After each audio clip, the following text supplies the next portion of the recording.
Fayini Phillips, Black Tree TV. Whenever you're ready. Hi Ben, How are you? I'm good. Good.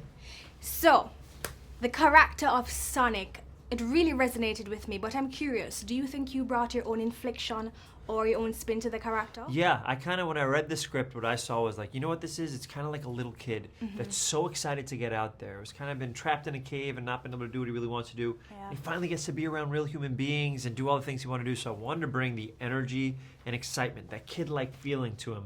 So when you saw it, you could relate to him and stuff like that. And yeah, he looks like a hedgehog, but also he has the feelings of a little kid. He was funny too. Yeah, he was I tried really to do that. funny. Oh, that's great. Yes. Thank you. You were really perfect in the role. Oh, But great. it also brought out the message of the important and essence of friendships. Yep.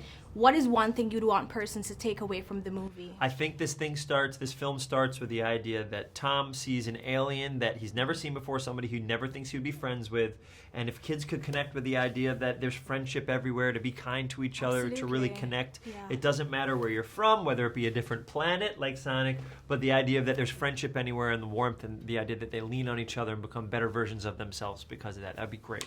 All right. Speaking of friendships, tell us about the characters of Jim Carrey and James Marsden. How was it playing, the characters with them? So I think they did an incredible job. Because I did the voice, I was never on stage with them. I did all my stuff in a little booth in my pajamas in LA while they were doing it up there. But I was lucky enough to meet James beforehand so we can get a kind of back and forth and to learn how we'd play it.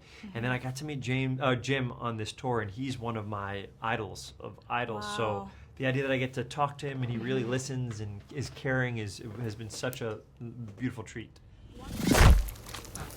So, as I crashed into the cold, dark water of the Pacific, I realized a few things. A, I have no idea where I'm going. B, saltwater stings. C, I shouldn't even be on this planet right now, but I am. Why? Because you shot me. I know. You shot me! All right, I heard you the first time. You don't have to pile it on. Good grief. I'm wet, I'm cold, there's a fish on my head, and clearly I'm not gonna be able to do this on my own.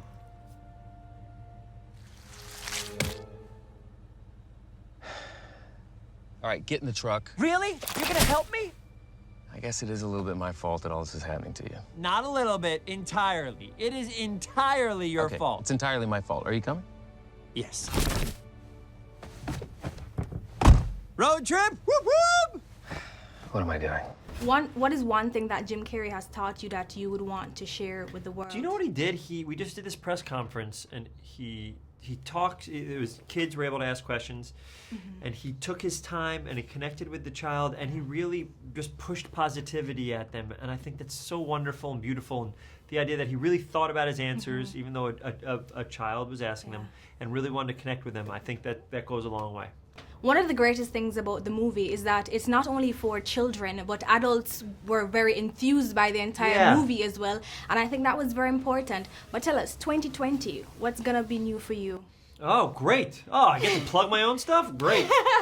We got Sonic. Then right after Sonic, I'm doing a movie, Billy Crystal. Comes out February 21st, nice. called Standing Up, Falling Down. Then I have 3 comedy specials coming out on Netflix. It's going to be under Middleditch and Schwartz. They're going to be long-form improv specials.